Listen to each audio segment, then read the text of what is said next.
Tadbirkorlar tadbirkorlar uchrashuvimiz keyingisi qandaydir mana muomalalar 20-25 bugunmi? bemalol aytsangiz bo'ladi. Demak, kredit zarur yoki kredit olingan bo'lsa yoki birorta masala bo'lyapti, nima bo'lyapti? 250 ming, bir kundan 330 ming. Qanaqa masala bo'lyapti?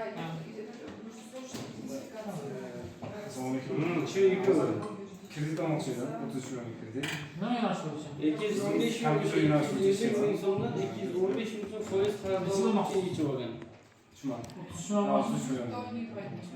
Yaxshi, bo'lmasa siz shu mahallaga borib hokimiyatdan u tavsiya beradi hokimiyatdan tavsiya bergandan keyin bankka kelib sanaqa bo'lmasiz shartnomalarni olib kelgandan keyin olmasiz